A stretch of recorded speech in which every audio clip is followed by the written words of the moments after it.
Squeegee podcast, episode 16, with Jude and Tom from the Print Haus.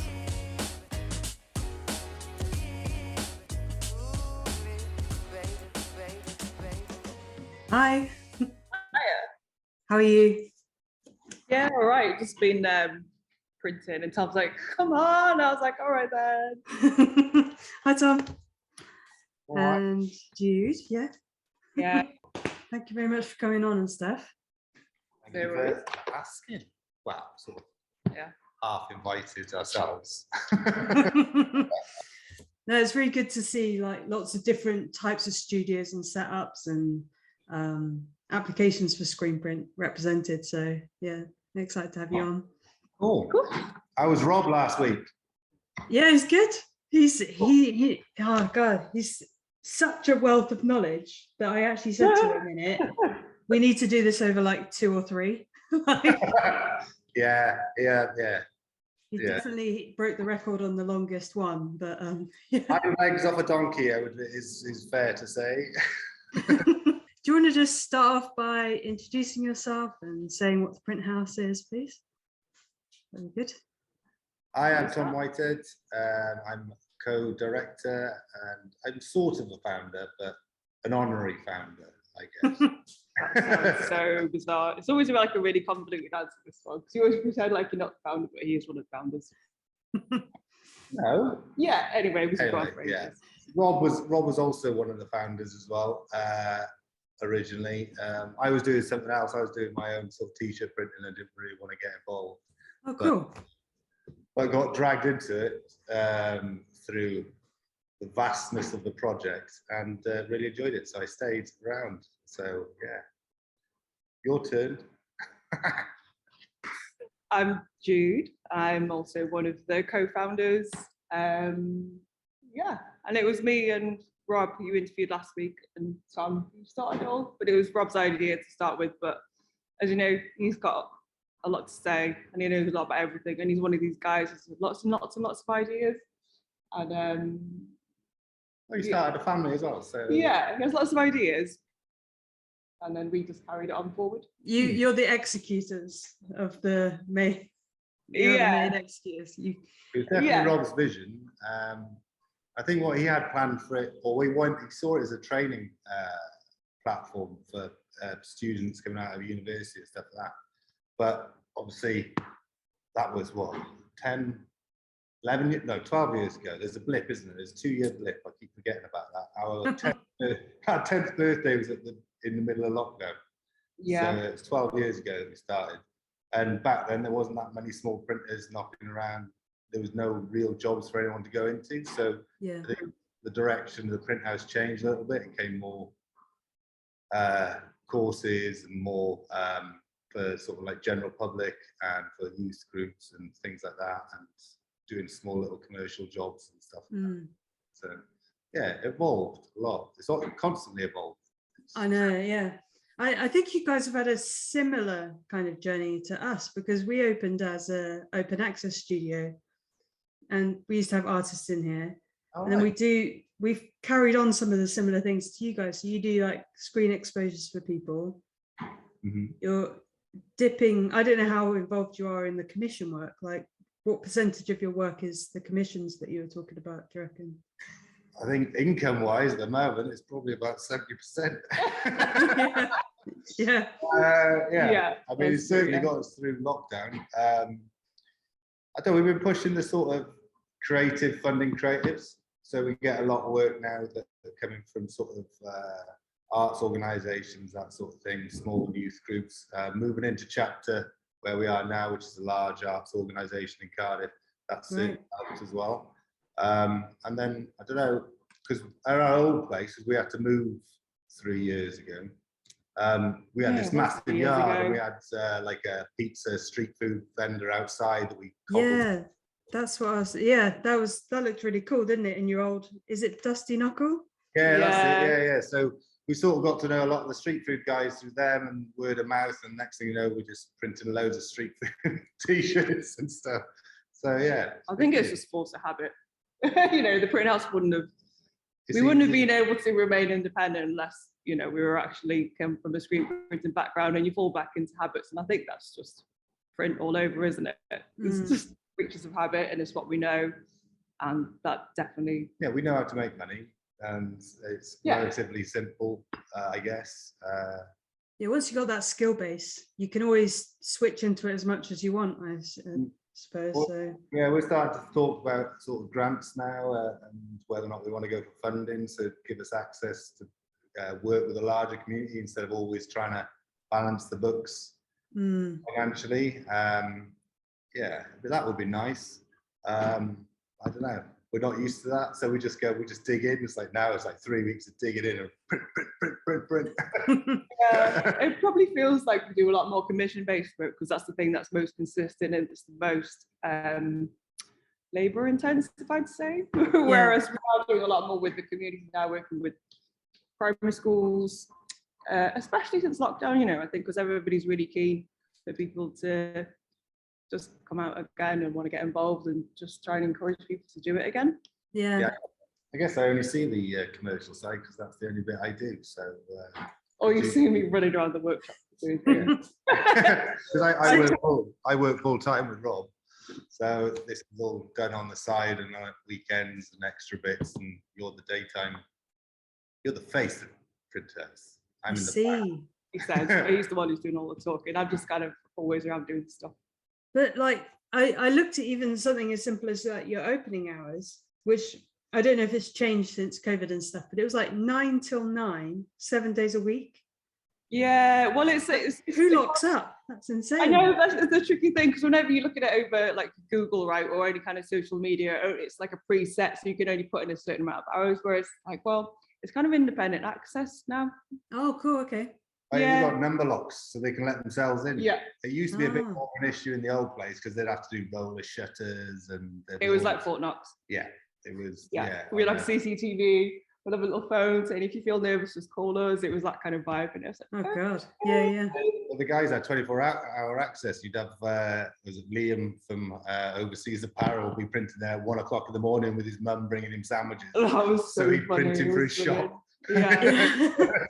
But like, how scared are you if you got like screen printing in the background for t-shirts? Like, how scared are you if they leave a heat press on or something? Or do you have a heat press or curing stuff that they could very strict training and sort of very methodical sort of part of that, and yeah, you don't get many strikes. There was you get burnt on the heat press if you leave it on. Like, that's vicious.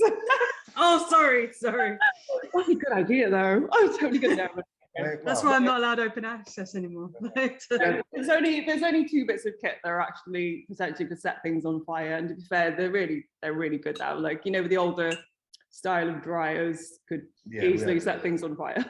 But I think, you know, the flash unit now, it's got a sensor and it's on a timer. So you'd have to deliberately stand there and try and set them on fire. And then the dryer, it's you decent. just strike the fear of God into them, really, and then that's that seems to do it. There was only one person. There's been it's like any dryer, you're always going to have the occasional burnt garment, but I think since we've got the M&R Fusion in, and it's just sort of like the black panel heat, it's like that's taken a lot of pressure and worry about that. Where the old Manta Kipper Ray, or whatever it was. You know, I feel like we might always be jinxing it now, saying, you know, the whole time we've been doing this, like we haven't had fire. Sorry. If we end up with a fire now, after this, I'm going to blame you. Come and use my stuff. It's fine. I feel really guilty and have all the Welsh people over. No, it's all right. It's all right. Like we do have I remember one of the older members at the beginning. They said, "You're so like on top with the actual like induction and what it involves. Everything is listed. It's a lot of paperwork, so it's super clear and laid out about exactly what stage we're going through. And it's a little bit similar to how we were trained as screen printers when we were learning. Well, it's exactly like that, especially. Who trained you guys? Like or at uni? Or no, Rob. No, you don't really print at uni. No, really, do you? You kind of get. It's more about getting your ideas out there. Yeah, I was for some reason like everyone I talk to talks about uni printing. It's like, oh, I wasn't allowed access, but I snuck in. That always seems to be like the way they talk about it. I think it's a shame though, because I feel sorry for techs and uni because they've got, especially now, they've got so much pressure on them to deal between probably way too many students, and then they have to obviously abide by all the health and safety, otherwise they're going to get it in their, and then they want to help the students, but they can't necessarily. It's going to be like hard. And so whilst they probably do want to let people do things, they actually can't. Yeah. And then this is going to make students frustrated, and it's just a vicious circle. Yeah. Instead, they come here and we go, we'll do it with you, and they go, what? Yeah, it's interesting because when we take them on at Visible, because this is a great little area to poach people. Like one guy came for an introduction and he starts next week for this. Yeah. Well, so you saw, he's actually quite naturally good at this. Yeah, he sort of mentioned offhand that he was applied for a job over at Jolly Print, and I was like, "You're in for a job, are you?" Love you. That's really good. Yeah, you've got your own little pool of Yeah. Yeah, graduates. They're easy. They're quick to train. They've got a creative eye, and it's the only problem is they only stay for 2 or 3 years. But as long as your training's quick and efficient, then you get, it's not too bad. And some people stay on for longer, and it's just nice to see people develop. Like there's one of the members here, Guion. He's gone off during lockdown. He started printing more of his pedals, and he just went, right, okay, I want to move on to the next bit and develop my own thing. And so we just worked with him and phased him out. But Oh, really cool.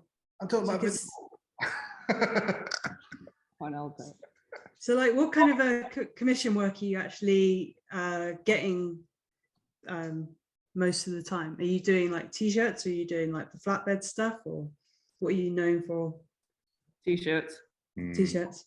I think because it rolls off the tongue. We do do more. We definitely are doing more gig posters, but predominantly t-shirts. I think especially again through lockdown, because there's been a lot of like independents popping up and doing merch, and then just creative businesses. It's been merch, shirts. Yeah, the occasional risograph job. Yeah, it's all there, but it just gets dominated by t-shirts. Can you explain to me what Riso is? Because in my naivety, I think it's like an adapted photocopier, but that's probably like really basic. In my When you're head, saying it. like in my head, a photocopier has actually got a little screen printer who's sat inside of it. Right. I would call it a bridge between analog and digital. That's so boring. It's like it's exactly like halfway between like screen printing and kind of digital, but not. And it's like the cleanup of risograph is amazing. You just switch the laptop off or just switch it off. So there's no clean screens, there's no clean squeegees, there's no tidying up. It's just finished. That was a joy.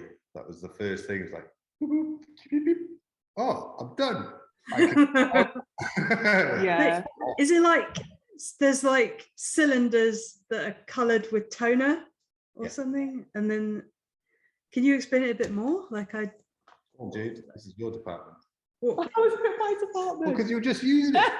like what kind of colours is it loaded with? Is it like loaded with CMYK or neons or? But Jude's been making bacon and eggs, and bacon is J-cloth.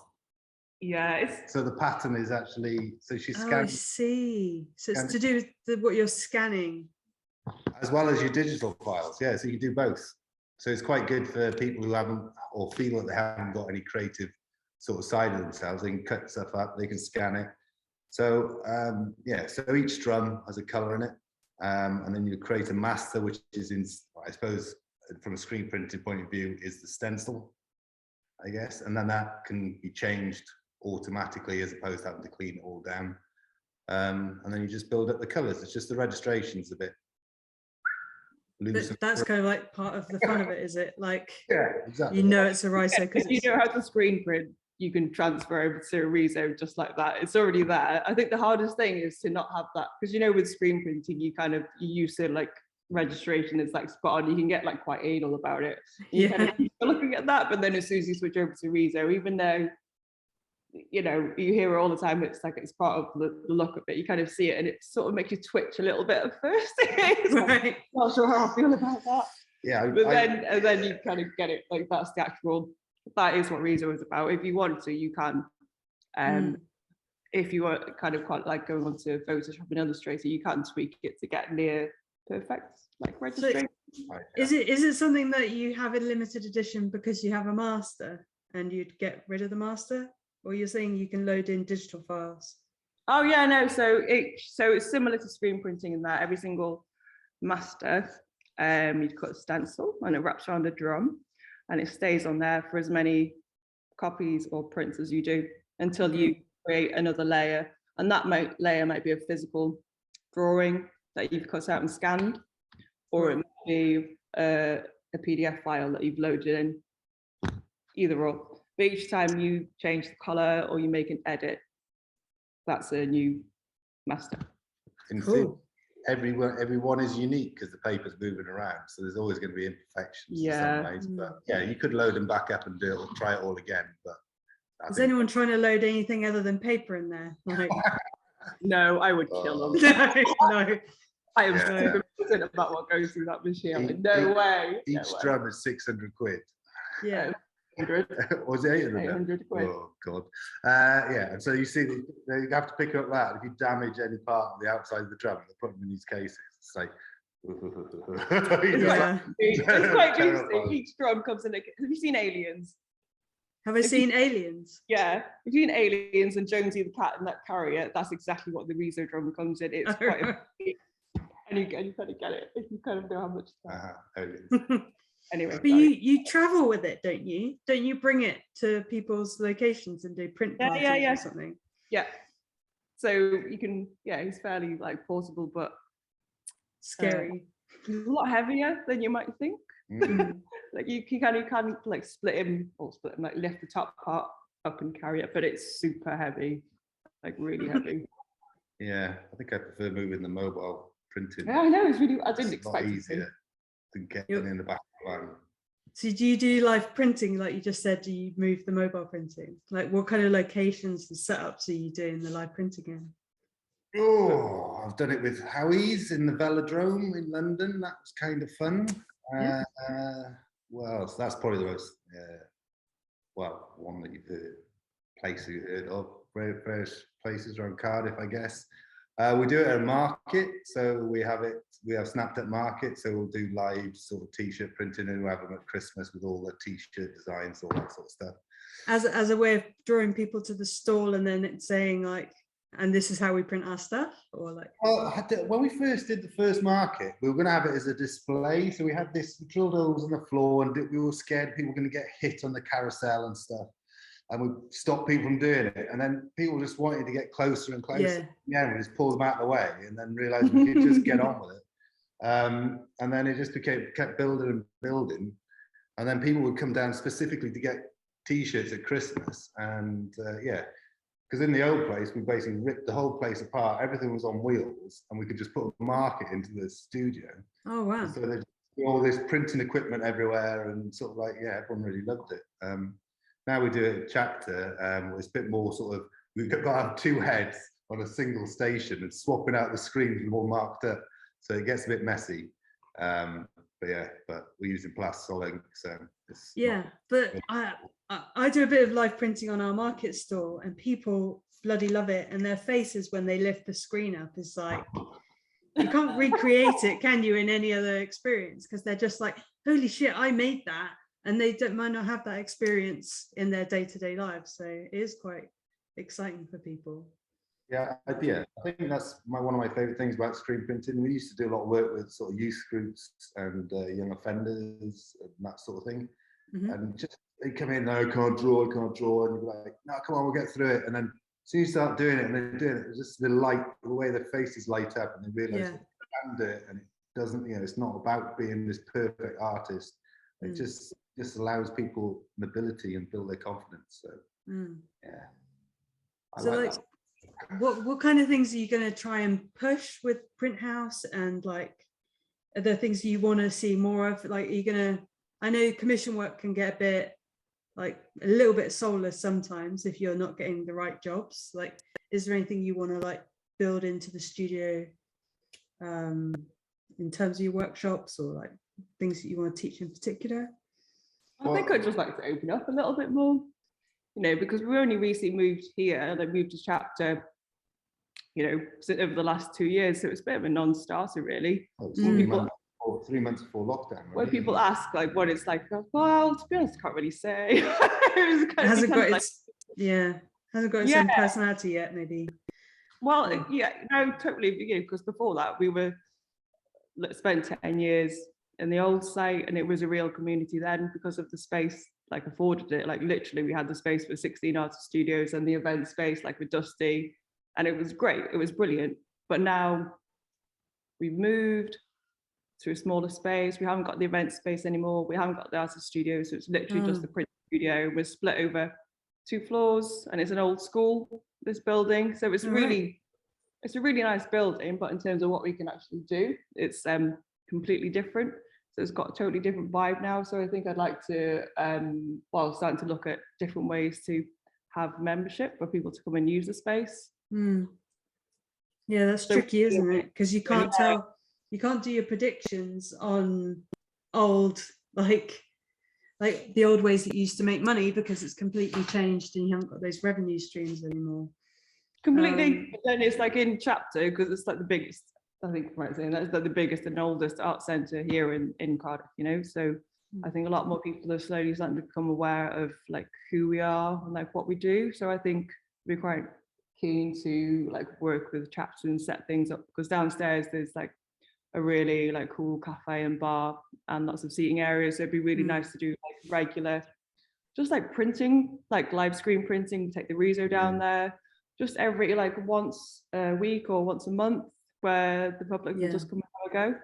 That's really cool. Yeah, it's fun to be able to like collaborate with like other locals and things. We're finding that as well. We're trying to get like some of our t-shirts and products into those collaborative spaces, because sometimes it's like once you're showing, it's kind of like a market stall. If you're the only market stall on the street, you haven't got a buzz. So the more markets and people there drawing attention, you're not actually like splitting the attention amongst all those people, you're drawing in together. Definitely. I think we had on our open house when we were just after, well, just before lockdown was, we had Aidan from Print Wagon down. It was so and he was good. doing stuff.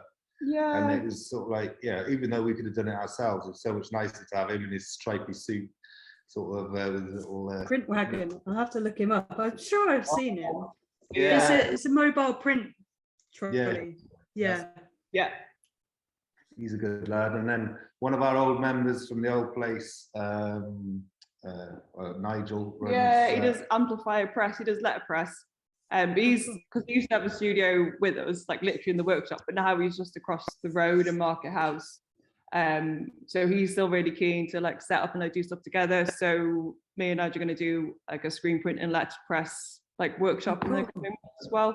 So similar things like that. And then me and Marcus, who's a member here, but he does Rezo, so we're going to do a joint thing like later on down the line. So just keen to keep doing more things like that for people to, I mean, obviously to bring revenue into the space and just take over, but I think it's important like for ourselves as well, just to keep because otherwise, you just get a little bit like, oh, I haven't spoken to Eddie for ages and I've done all these prints and they look cool, but oh wait. I know. I think that's really an important part of it. Yeah, it can get quite lonely, can't it? Like working on your own practice as like an artistic person, it's nice to bounce off other people. And I think it's just about balance, isn't it? I mean, I think maybe it's lockdown. I got used to just being on my own. Like, so, lock the door. Yeah. Take your coffee up there. So like what is your own kind of work in particular? Like if I could ask you, Jude, like what kind of artwork would you make if you're just left in the studio, you could just have free reign, do whatever you want? Oh my God. Somebody asked me that recently. I was like, you know what? In all honesty, I haven't done anything for like the last 2 years because I've just been, honestly, it's just like I've had to completely like automate the entire studio, keep in touch with all the membership base, make sure they're okay, get like the accounts going again, come up with new courses, do the website. So no. The website is really nice. There's a really nice piece on there that I only just saw. I wrote down that it was like just called Scenes of the Print House. Is that yours? Or? Well, we printed it, but it was just the Retograph photographs. So Francesca, who used to have a studio with us, she took the photos, and then we just asked if it would be okay if we just turned it into prints because we really liked it. I think they were really beautiful. I love that. Yeah. Yeah. You've got loads of standout pieces on your website as kind of like merch, I suppose, for the Print House, haven't you? So you've got like the aprons and the t-shirts, and yeah, I really like. Is there a t-shirt there that kind of looks like it might have been a riso, and you've kind of done like 2 layers, like slightly overlapping to kind of give that impression? Oh, the Print Haus one. Yeah, that was Mike who designed that one. Mike Cranston. He's yeah, he's a graphic designer who likes playing around with layers and sort of textures and stuff like that. And yeah, we made sure that the inks were slightly translucent so we could actually get that sort of crossover side of it. Yeah. Yeah. You could see like the artistic screen print coming in there, because like a lot of the time when you're doing t-shirt printing, you kind of got to just do what you're told. Like you got to kind of create what's on the computer to the nearest that you can, and anything less would be a disappointment to the customer. But with like artistic printing, you've kind of got a bit more leeway. You can blend colors, do layers to get third colors. You've got texture in there of the paper, and they're all things that you don't have in t-shirt printing, really. Like no one wants to see the texture of the shirt come through in the ink. Yeah. I'm a lazy printer on my own stuff. I love seeing the texture come through. I can't be bothered doing a base. I don't base a lot of the time. What kind of stuff did you used to do, Tom, with your shirts? So what do I do? What sort of things? Like you said, you had your own kind of practice initially with your own printing your own t-shirts and stuff. Yeah, it was just sort of a bit of a creative outlet, really. As soon as I mean, when I first started with Rob, he buggered off on holiday in the first month, and I was just left on. He showed me how to screen print, because I came from a graphic design background, university. And he just went on holiday, and I just sat there in this studio, and he goes, "Just have a muck about." And I was like, "All right, cool." So we started printing, and found all the mistakes out, and all in those couple of weeks he was away, and then just started designing stuff. And I don't know what it is. Sometimes I do very graphic-y sort of vector-based stuff, and then other times there'll be monsters, swamp monsters with squeegees and stuff like that. Oh, cool. I don't know where these things just pop out of your mind. Yeah. Got to get out, so they got to go out somewhere. It's better they go on a shirt and I can sell it. So, But like when you're drawing, are you drawing like on paper, or are you drawing on tablets now? Or I can't get used to tablets at all. I've tried several times getting a pen on the go. I'm definitely a light box on my lap, pencil, sketch, then pen, and then I'll scan that in, and then I'll either vectorize the line drawing from there, or I might just use it in Photoshop. Just started making some brushes and just mucking around with that. But it's like I don't know, it's like a rabbit hole. You just go down there and you're like, you're in this bit, I've got to do that perfectly. You come back like, oh, it doesn't matter. It's like, no one's ever going to see it. It's not going to come on the screen. Yeah. That's funny.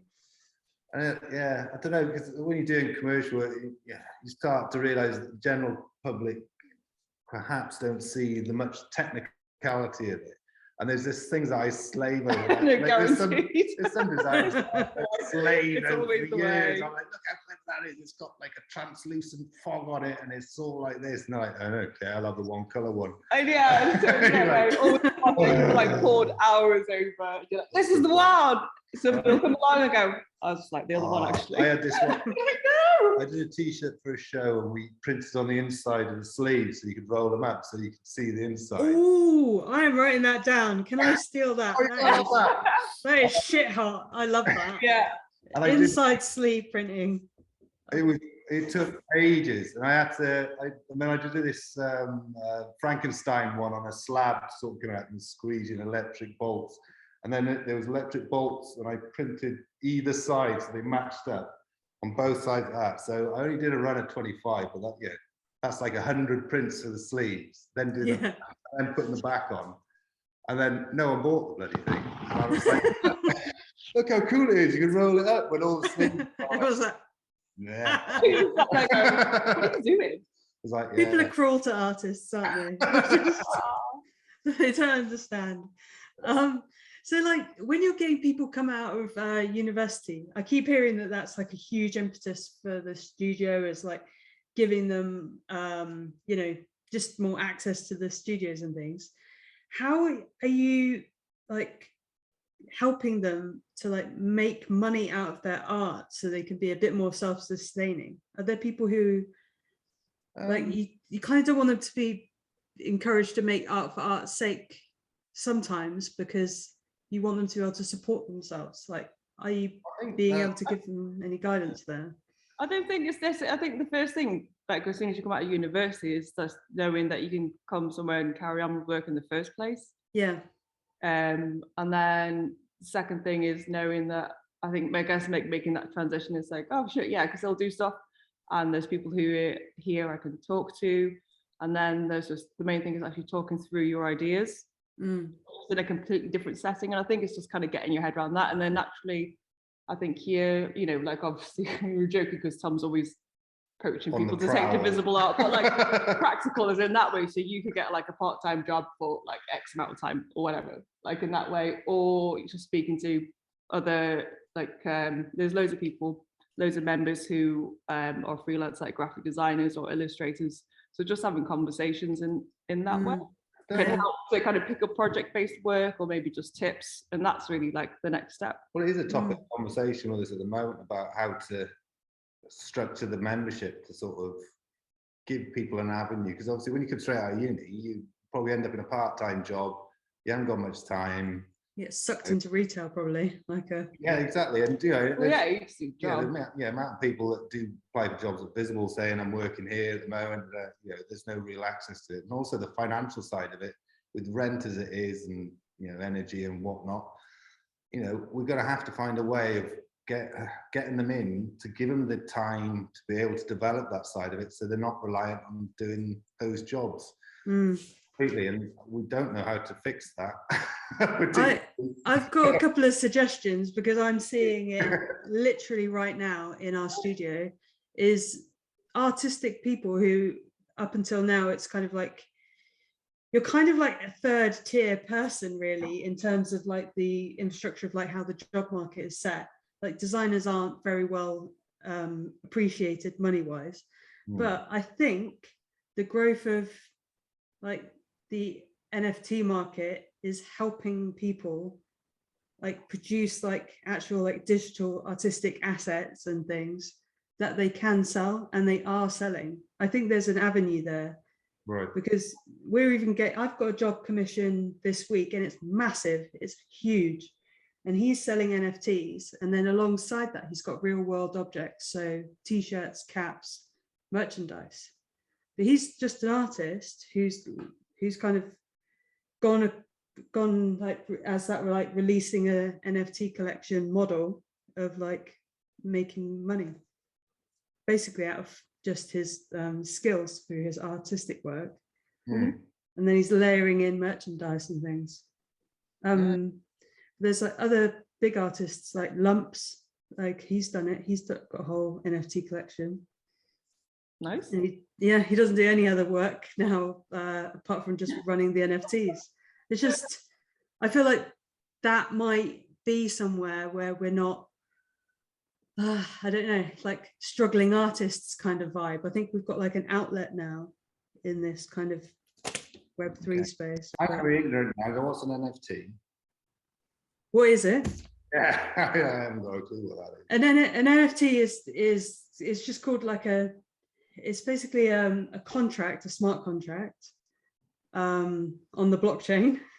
It goes into a big hole, by the way, if you don't know about it at all. If you don't know about it at all, basically it's the rights to a contract, and you purchase the contract on the blockchain, and frequently they're layered on with an artwork so that you can differentiate them.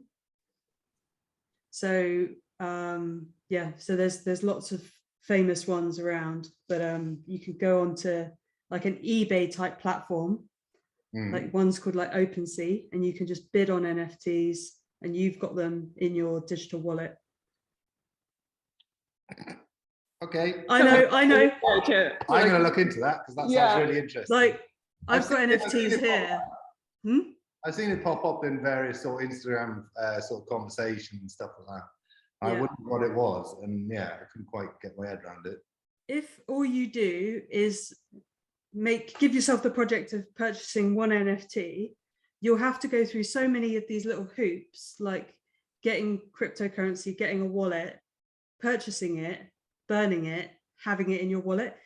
Just going through that process, you'll understand all of it, because you've literally like given yourself over to the process.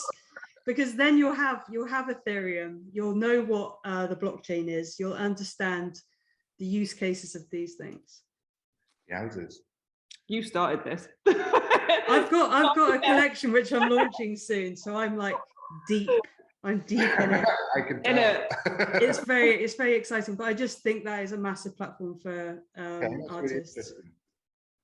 Yeah, because we've thought about developing projects with sort of local community youth groups and sort of trying to find a way of sort of, you know, obviously the creative industry is huge. Yeah. But we're not really seen as being, I don't know, an area to go into, I guess. Yes. Yeah.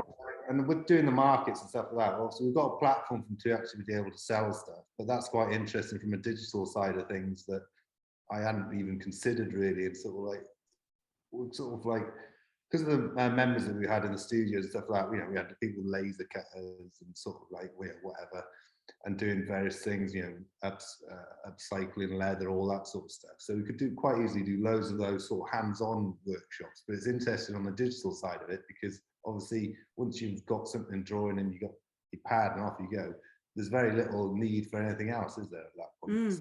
It's probably the most cost-effective way of generating cash. For in your bedroom. That's why it got so popular over lockdown. It's because you just need your computer, and that's it really. Yeah. But even I'm not I'll shut up about this subject in a minute, because I know it can be boring to hear about. But even your memberships in 10 years, it's not going to be unlikely that you give out NFTs to people and they show that they've got an NFT on their phone, and then that's their access card. It's just a contract layered in. Right. And that might even be their access into the studio or to an event if they've got it on their phone as a like digital ticket. That's basically what it is. Yeah, okay, that makes sense. I got that now. That's in. I'm totally going to look at this afterwards. Anyway. It's a big hole, and I'm sorry I introduced you to it. Jude's good with deep holes. You'll be fine, lad. I was going to say, you got me started. And like, as soon as I get into something, I don't let it go. It's like, oh, no. So let's bring it back to like screen printing and stuff. Like if people come in as like open access, for example, like how do you like manage it with people's own screens and equipment? Like, do you have general use screens, or do they bring in their own stuff, or how do you manage that? So everybody comes in, anybody who comes in, as long as they're like 18 plus, can be a member here. And then the induction, they have the studio screens which are used during the induction, and then after that, most of the time, I say it's about 50-50. People ask if they can like bring in their own screens, or there's always the option to like hire screens here. And then quite often, like people kind of get used to a particular size or mesh screen that suits their work, and then they just like buy them at secondhand. Or just get territorial about their screen and then want to write their name on it, basically. So we do that because we're all recycling screens, and everybody like uses like aluminium frame screens, because we've got like a really nice like LED exposure unit, so I'm quite on it about what goes on that glass. So we don't have any wooden frames, or the only ones that we do are like covered like completely in tape. They're old Rob's old screens. You used to have to stand on them with a staple gun when they used to walk to sort of staple them back together. So oh my God. Those have been banned from the nice glass. But then we used to sell emulsion, but then we've sort of changed that now and upped the price of the membership so that they've got access to it. And it seems to have helped people. The cleaning and products are there for them to use as well, where we used to sell sprays and stuff like that. It was just minimizing how much stuff they had to buy, I guess, and make it easier for them to use the space. We've now got an honesty box, which causes our accountants all sorts of Literally handwritten headaches. Someone putting 50p on a little piece of paper in a little bag into an honesty box. We've now finally. What was the 50p for? If they've dropped some ink or something? I don't know. Yeah, you're using the I don't know, the paper printer and putting a couple of sheets through the paper printer or something like that. You know, I see. We should be able to like walk around. We could give you a little tour around the studio. Yeah, on that one. but we've gone digital now. We've got a pad with the eyes out on exits, and you just type in what they've used. Everything used to be locked away in the old place because we had space, and we don't have the space here. And so when we realised it's actually people aren't stealing anything; they're being very respectful. That's nice. So they sort of help. There's like film that they help themselves to. The price of the ink is included on the film, so we don't have to worry about that. And yeah, it seems to work out okay. Unless we're being touch wood. Yeah, unless somehow we've been really lucky again. We've not been monitoring it at all, and it's just stuff being stolen left, right, and centre. We don't know. But, yeah. You haven't got a Murray. I'm completely dropping him in it, but he definitely won't watch this. We had a guy called Murray. He is like an elderly dude, and he was like heart of gold, but he literally said to us, "I'm only here because my wife wants to kick me out of the house, like for an afternoon a week." And I'm like, "Oh, so I've got to deal with Murray." And he broke so much shit. I think he was the reason I stopped open access. No. Like there's stains on the floor of tubs of ink that have gone, and then you're like, "Oh yeah, that's okay," and you're like, "Oh." Your nerves are so shredded whenever he comes in, and he literally like cutting tape on the. Do you know you tape the screens? Huge 120T mesh screen, like my biggest one, an A01, and I know how much that costs.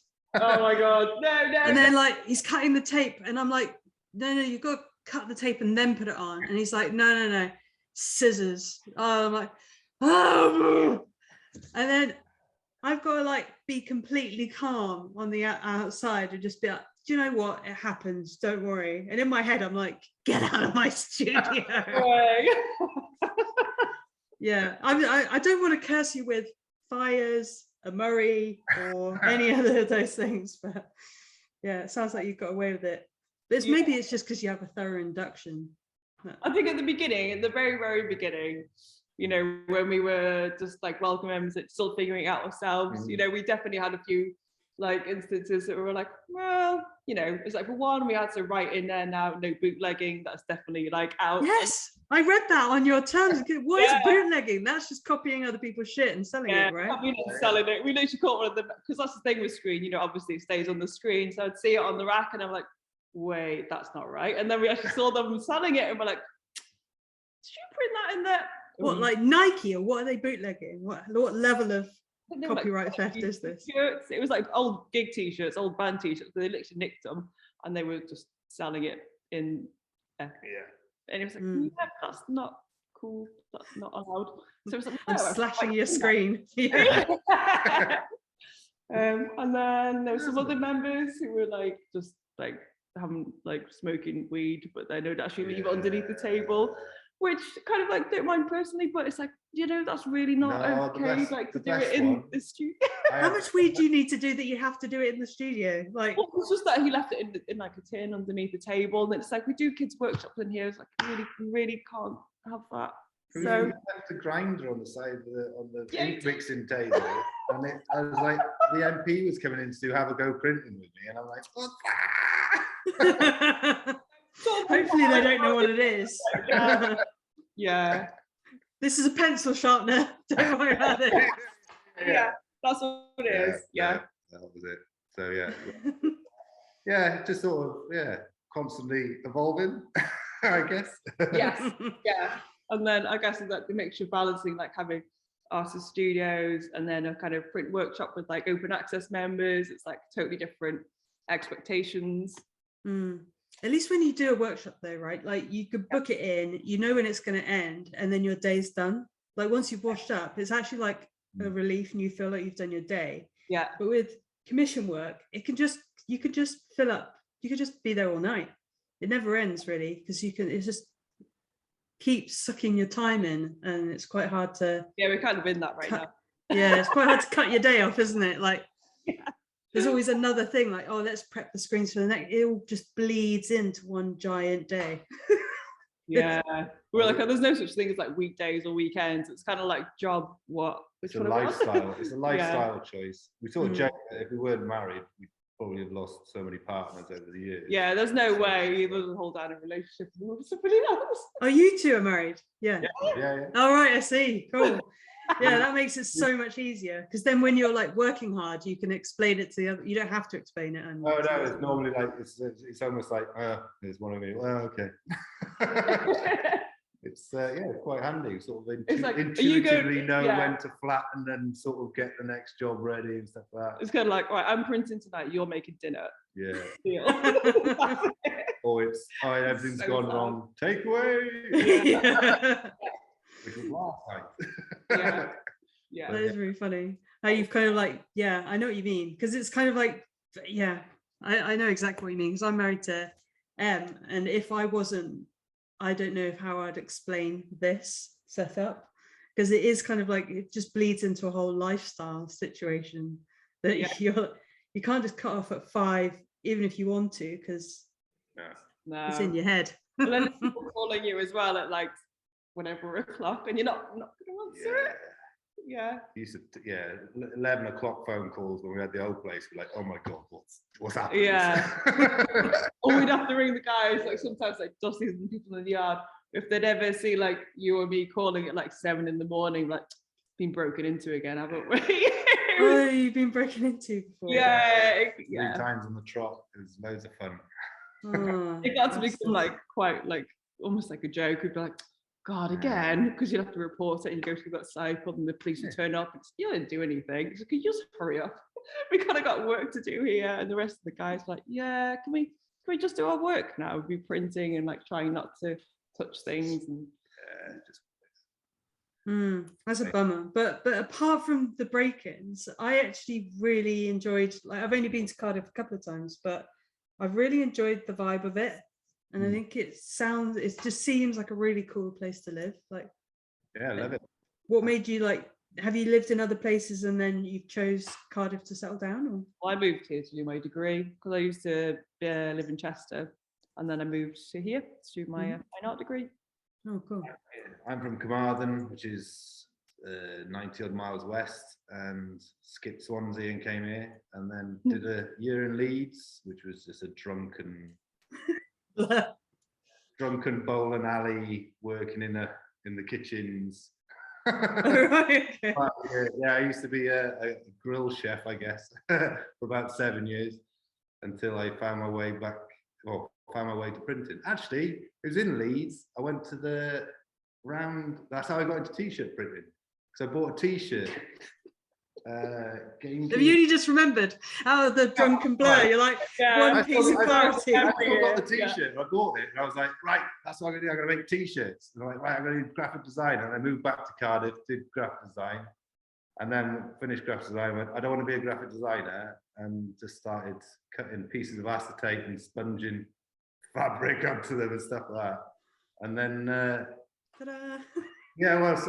some friend found Rob, and then I went up to see him, and the guy who was working with him got someone pregnant and up in Edinburgh and had to nap off, and I went, I'll do it. The terms you're talking are so funny. You got him pregnant, pissed off, I got the job. 3 months later, you were taken on. Yeah. And we were seeing other people, and lifestyle things happened along the way, and I declared my undying. He screamed in my face, basically. He was really drunk in the pub. And And I love you. Never worked before, but did this time. Yeah, I don't know how I like, but yeah, just thought this Yeah. working. Robert warned us before going, don't you two get together because you can't have any holidays together. And we're like, That's funny. Yeah, that's He true. did actually sit us down before we went. He's like, we you didn't tell two, him, you no. can't get together. You're not allowed. He was really serious about it. We didn't tell him for Totally months. didn't work. Yeah. I go, Yeah. He totally. He totally knew. Yeah, I think that's why Visible Art ended up growing, because we wanted a holiday, so we needed more staff. Yeah. You can go in. You're trying to get other people to fill your space so you can go on holiday. That's really funny. Are there any other things that you want to like tell people about Print? Like, I didn't ask that. Why is it called Print Haus? As in, like, isn't that the German spelling? Like, I don't know. What are you looking at me for? I don't think there is like a very. I feel like there should be like a really poignant reason. Was it I don't think there is. Foster that came up with it, or did you do the first logo? Why? No, that was working with James Reed, who helped us design the logo. No, that was the second. That was the third logo. I don't know. We don't know. It's just happened. it's an enigma. I don't remember what it was. If anyone watching this knows why, please let us know. It's actually really boring. It's really boring reason. Go on, just It was push through it. How boring it is, but So it was Jason at the time when we were all sat out in lunch break. We were sat outside. Yeah, we were sat there. We're like, oh, what should we call it? Because at the time we were still kind of cleaning up the place and talking about it, and it was sort of getting to be a thing. We're like, oh, what about the domain name? Like, what should we call it? And so we was like, oh yeah, Print Haus. So we kind of typed in Print Haus, like House, and it's like taken. Oh, I really like it. Haus. Yeah, and then we were like, oh yeah, brilliant, and that was it. It was just to do with the domain. That's good. No, that's cool. That's so boring. So that's exactly the same reason, because I always wanted to be Ebb and Flow, and that was taken, and so I ended up being Ed and Flow. That's it. Because someone went, "Oh, just call yourself Ed and Flow." I was like, "Oh, that's brilliant, perfect." That's it. Ah, so exactly the same reason. I kind of feel like one of the like we donate to a German or somehow find out that we'll have anyway. Yeah. Yeah, you've stolen their name. Yeah. Like, they're trying to Google them and they keep getting you up. Yeah. That's what I'm doing. I'm just infiltrating Squeegees and ink search terms, like accidentally.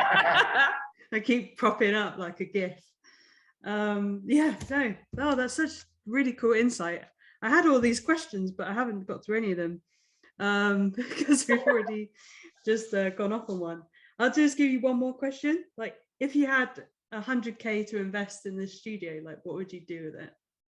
Fabric printing table. I'd want loads of mezzanine floors. Yeah. The here is so flipping high. We went up to Edinburgh recently. We went to a couple of studios there, and they were like, it was sort of a communal space. I just really liked it because they had mezzanine floors, and it was cool? like Moody Mondays. She does like fabric printing. Cool. She does like textile printing and like wallpaper printing. But she's Eliza, she's a really cool lady. But they're sharing the space now. I think like lots of like screen printers. There's Out of Blue, Rezo printers sharing the space, and then there's other like creatives that are in there. Yeah, they called us up 10 minutes before we were going to go and meet them. And they were like, "Oh, really sorry, we got COVID." And I was like, "Well, sort of lucky." But anyway, so yeah, and the space had loads of mezzanine floors, and then you had the studio kit on the ground floor, and then tables. But that's what I would do. Mezzanine floors and a hammock in the front. Because she was doing fabric proper silk screen scarves and doing workshops on it.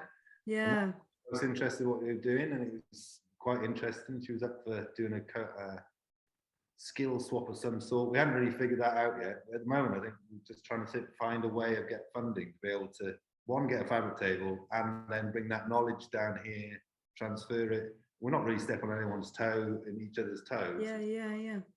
But it's just trying to figure out how to do it. I think that I've always You'll probably just hit it off in a completely different direction anyway. From everyone's got such different backgrounds. All these things are just skills and tools that you're just gonna push in a new way anyway. So. Well, yeah, we always wanted to print fabric and make T-shirts at Visible, and it's like trying to figure out if there's a way of doing that. But yeah, I don't know. I just like the idea of push you, pull me printing. Yeah, it's really nice to watch actually. Oh, have you done it? I've supplied screens and gone in and taught flatbed printing to those people. I bet Maury hasn't been anywhere near them. Sorry? And Maury's been nowhere near those screens. No, it's not that. You wouldn't. I can't. I have to like I have to close my eyes for a second and just calm myself. All the vein come out. Sorry. Did you? Is it here? This one? No, he's not allowed in the nice places. No, He was allowed in here for too long, if I'm honest. He's a really nice guy, but he crashed his car twice on the way here, like on different occasions. That's the liability level that we're talking about. Yeah. Well, yeah, it looks like you've got a really nice sort of setup going on, and you've kind of like built it around your own practices, and Well, yeah, I'd it looks like like a fun place to work. Yeah, that's always the plan, isn't it? Get you back and doing your own stuff. Well, it was starting to happen, but then, then we had to move everything, and it just takes a bit of work Yeah, of course. to do I that. know And what you the mean. pandemic kicked in, and then it's like, well, priorities really, isn't it? Well, we It's were like- quite lucky because we got to do, well, you organised the Kickstarter crowdfunder thing, whatever it was. And What was that for, funding? Like just to general funding, or? We needed, Yeah. because the space is a lot smaller, so we needed to get new equipment that would fit through the door. Yeah. That's That's it. basically it. Yeah, Yeah. The old flatbed wouldn't go through. We had a Kipax custom made. I So miss the that. bed raises up like that. It Oh, was- cool. Like floats away from you, so you didn't have to do this. Like went up that. It was a beautiful bit of kit, and you can literally tip it on its side and just wheel it through places. It weighed a ton, but it was amazing. But it was no way it was getting in here, so we ended up having to sell it. But we bought it from Jackknife in Bristol. and then- Oh my God, Jackknife in Bristol. That is a fucking heaven, isn't it? That's the place with like floor to ceiling Yeah, gig posters. yeah. Oh my God, anyone going to Bristol needs to go in there. That got me into flatbed printing in a massive way. Is So it? I went for one of their sales.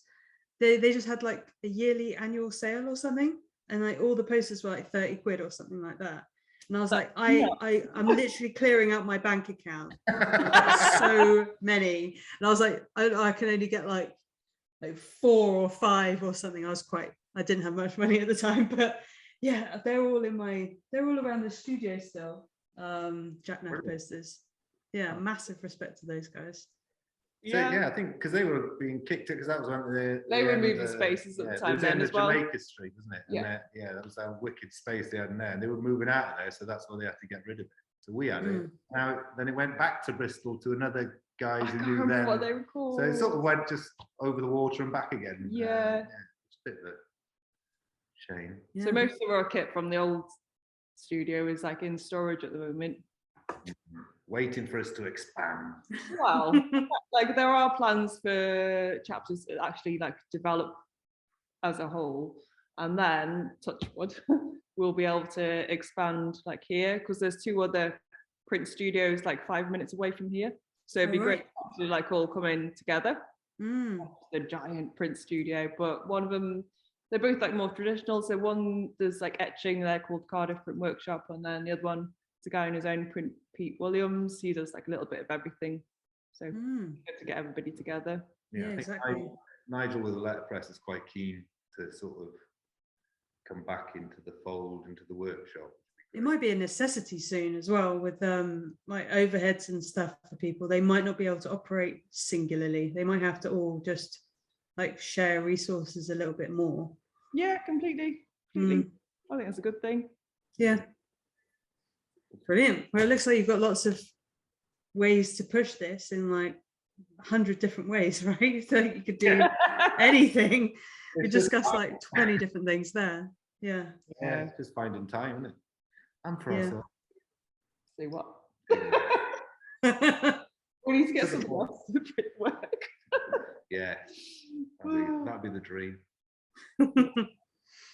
Thank you so much for coming on. I think we've got a lot of a lot of insight into what Print Haus is and like what you're doing there, and it's kind of like helping. It's like a community project, but it's just lots of different things at once, isn't it? So yeah, I feel like we're starting all over again. Definitely, like actually right now at this point, since we've moved in the first place, and now since we're coming out of lockdown, I think there's going to be big changes even in the next 2 years. I think definitely the first 5 years was a I don't know, an adventure into naivety. Totally.